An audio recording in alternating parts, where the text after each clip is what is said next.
आइए देखते हैं second learning outcome, define and classify system program. तो डियर स्टूडेंट, यहाँ पे हम डिस्कस करेंगे सबसे पहले the concept of system programme. किसकी बात करेंगे जी? सिस्टम प्रोग्राम की बात करेंगे। और थोड़ा सा आप इसको कनेक्ट भी कर सकते हो, जैसे मैंने आपको सॉफ्टवेयर्स के बारे में बताया था कि भाई सॉफ्टवेयर दो टाइप के हैं, सिस्टम सॉफ्टवेयर्स हैं, एप्लीकेशन सॉफ्टवेयर्स हैं। सिस्टम सॉफ्टवेयर्स हैं विच directly interacts with the hardware of the computer, चाहे उसमें ऑपरेटिंग सिस्टम और डिवाइस ड्राइवर्स हो। तो अब ये जो सिस्टम प्रोग्राम्स बनते हैं, तो बेसिकली यहाँ पे इनका क्या यूटिलाइजेशन है? तो यहाँ पे आप देखेंगे कि ये मतलब एक तरीके से इंटरमीडिएरी की तरह वर्क करते हैं between the user interface and the system call. ठीक है। और बाकी जो सिस्टम प्रोग्रामिंग लैंग्वेजेस हैं या सिस्टम प्रोग्रामिंग हम करते हैं, चाहे उसके लिए हम कंपाइलर डिजाइन करते हैं या डिवाइस ड्राइवर डिजाइन करते हैं by using different programming languages, तो वो सारी चीजें जो मैं यहाँ पे एक्सप्लेन कर रहा हूँ, ये सारी हम यहाँ पे डिस्कस करेंगे। तो सबसे पहले समझते हैं सिस्टम प्रोग्राम क्या है, then we will discuss the concept of system programming.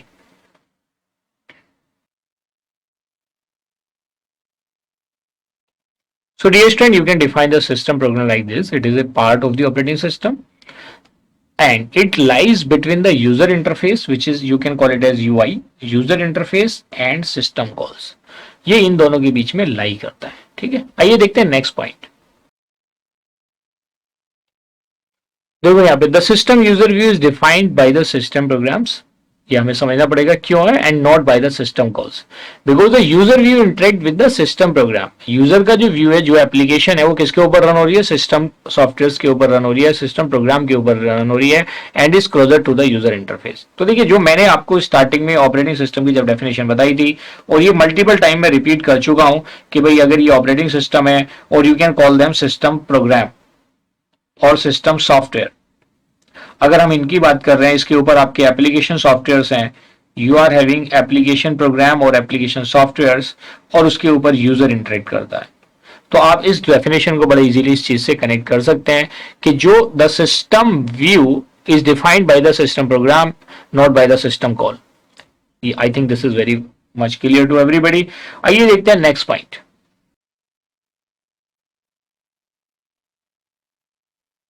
So dear student, आप सिस्टम प्रोग्राम की बात करें, जो डिफरेंट आपके you can say integrated development environments हैं, दैट इज आईडीईज हैं। A system program offers an environment in which programs may be developed and execute. तो जो डिफरेंट टाइप की आप आईडीई यूज करते हैं, you can call them integrated development environment है, या integrated development and learning environment in case of Python है, या टेक्स्ट एडिटर्स हैं। किसकी बात करें? We are talking about text editors etcetera. So ये सब किसकी कैटेगरी में आते हैं? They comes into the category of system programs. Even आपके जो कंपाइलर इंटरप्रेटर्स हैं, जो हम कंपाइलर की बात करते हैं, इंटरप्रेटर की बात करते हैं, they also comes into the category of system programs. So this is about the system programs. I think this is sufficient. आइए आप समझते हैं, आगे बढ़ते हैं and the classification of system programs को समझते हैं। तो देखिए ब्रॉडली कितने टाइप्स में सिस्टम प्रोग्राम्स को क्लासिफाई किया गया है, उसको यहाँ पे समझते हैं, then we will discuss with the definition of each.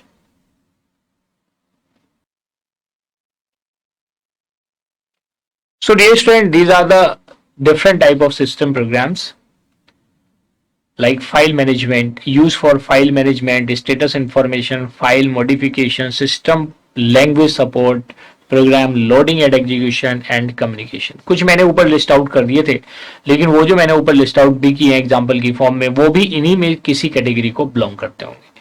तो आइए डियर स्टूडेंट, इन 6 डिफरेंट टाइप के सिस्टम प्रोग्राम्स को वन बाय वन डिस्कस करते हैं। The first one is file management. So dear student, अगर हम फाइल मैनेजमेंट की बात करें, नाम से पता चल रहा है, तो it is a collection of specific information saved in a computer system memory. लेकिन जो फाइल मैनेजमेंट में जो सिस्टम प्रोग्राम है या फाइल मैनेजमेंट सिस्टम प्रोग्राम है, वो कैसे वर्क करता है, ये उसको और समझ लेते हैं। सो डियर स्टूडेंट, देखिए यहाँ पे अगर हम फाइल मैनेजमेंट में फर्स्ट पॉइंट हमने समझ लिया था कि कलेक्शन है, लेकिन कैसे क्या करता है जो सिस्टम प्रोग्राम है, it is described as manipulating files in a computer system. कैसे कैसे कर सकता है? क्रिएट कर सकता है, मॉडिफाई कर सकता है और डिलीट कर सकता है। और उसको आप खुद से भी समझ सकते हो कि मान लीजिए टेक्स्ट एडिटर में आप प्रोग्राम बना रहे हैं, तो आप वहां पे क्रिएट कर रहे हैं, एक तरीके से आप उसके अंदर एडिटिंग कर रहे हो, प्लस मतलब ऐड कर रहे हो, कंटेंट डिलीट कर रहे हो, सारे ऑपरेशंस आप उसके साथ परफॉर्म कर रहे हो। So this is you can say file management system soft program work. आइए समझते हैं second type of system program that is status information. So dear student, अगर हम स्टेटस इंफॉर्मेशन की बात करें which is one type of system program, इसका purpose क्या है? It is the information about the input. भाई स्टेटस की इंफॉर्मेशन है तो इनपुट की इंफॉर्मेशन होगी, आउटपुट प्रोसेस की इंफॉर्मेशन होगी, स्टोरेज की होगी, सीपीयू यूटिलाइजेशन की होगी। जैसे आप टास्क मैनेजर जब ओपन करते हो तो पूरी सीपीयू यूटिलाइजेशन की हिस्ट्री आपके सामने आ जाती है, तो वो किसकी हेल्प से आ रही है? There is a system program known as status information. And then the how the process will be executed, how much memory is necessary to execute a task। तो ये सारी जो इंफॉर्मेशन है ये किस सिस्टम प्रोग्राम के पास अवेलेबल है? It is available with status information system program. आइए देखते हैं third one, that is file modification. So dear student, अगर हम फाइल मॉडिफिकेशन की बात करें, these system programs are utilized to change files on hard drives और अदर स्टोरेज मीडिया। आइए देखते हैं next point related to these system programs which are used for file modification. So dear student, जो next है जो file modification की हम बात कर रहे हैं, जैसे आप कंट्रोल F करते हो तो आप उसमें कोई भी कीवर्ड डाल के फाइल के अंदर किसी भी कंटेंट को सर्च कर सकते हो। अगर आप उसको रिप्लेस भी करना चाहते हैं एक पर्टिकुलर वर्ड को, कैरेक्टर को या सिंबल को, तो आप दूसरे से रिप्लेस भी कर सकते हो। तो बेसिकली बिसाइड्स मॉडिफिकेशन, ये जो सिस्टम प्रोग्राम्स हैं, beside modification this system programs are also used to search for content within a file और to change content within a file. आइए देखते हैं next point related to this systems program. तो जो next type of system program है which is programming language support, आइए समझते हैं इसको। So dear student, programming language support नाम से पता चल रहा है कि प्रोग्रामिंग लैंग्वेज सपोर्ट में हमें किस किस चीजों की जरूरत होती है। मान लिया आप किसी प्रोग्रामिंग लैंग्वेज में प्रोग्राम लिख रहे हैं, तो आप प्रोग्राम राइट कर रहे हैं, उसको फिर आप कंपाइल भी करेंगे तो कंपाइलर की रिक्वायरमेंट होगी। कोई एरर आता है, एरर की फाइंडिंग और रिमूविंग के लिए यू नीड अ डिबगर। ऐसी इन द सेम वे अगर आपको उसके साथ साथ अगर उसमें कहीं असेंबलर की रिक्वायरमेंट है कि भाई assembly language program intermediate code बनाओ और उसको मशीन लैंग्वेज में चेंज करना, देन यू नीड है असेंबलर। कुछ प्रोग्रामिंग लैंग्वेज इंटरप्रेटेड लैंग्वेज है तो वहां पे इंटरप्रेटर की भी रिक्वायरमेंट हो सकती है। तो ये जो सिस्टम प्रोग्राम है, ये जो मैंने नाम बताए हैं, they comes into the category of programming language support. तो आइए इसके बारे में देखते हैं ये क्या है और क्या क्या ऑपरेशंस पर या फंक्शंस परफॉर्म करता है। सो डियर स्टूडेंट, अगर हम प्रोग्रामिंग लैंग्वेज सपोर्ट की बात करें तो operating system includes certain standard system programs that allow programming languages such as C, C++, Java, VB, Perl, and you can include Python as well. You can also include Python, Perl, etc. ठीक है जी। ऐसे ही आइए देखते हैं जो next function है या जो programming language support system program provide करते हैं।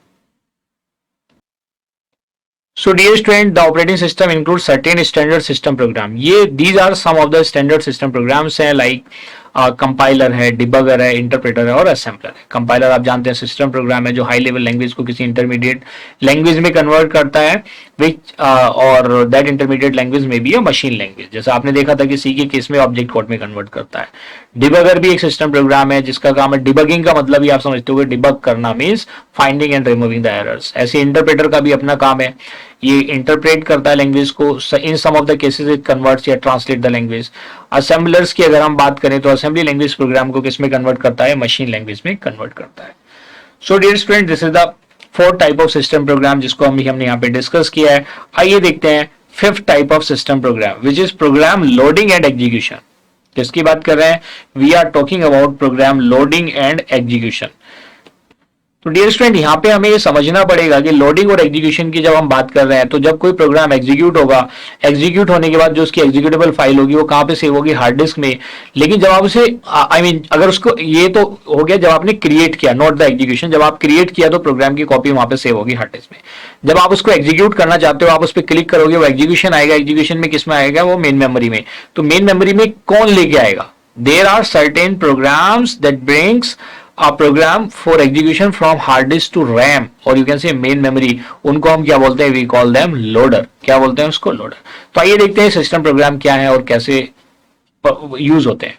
सो डियर स्टूडेंट, अगर आप देखोगे after compiling and assembling the program must be loaded into the memory of the for execution. अब लेकिन ये एग्जीक्यूशन के लिए लेके कौन आएगा?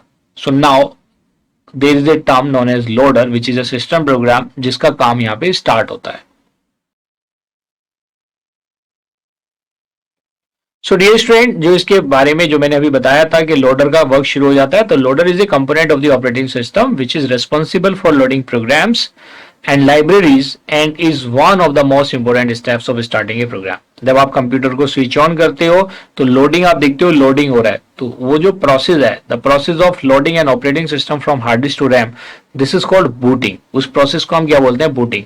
लेकिन यहाँ पे हम जनरल टर्म स्टडी कर रहे हैं, we are not talking about loading of operating system. कोई भी प्रोग्राम जो लोड होता है इनटू द मेमोरी, वहां पे किसका काम शुरू होता है? लोडर का शुरू होता है। आइए देखते हैं next point related to it.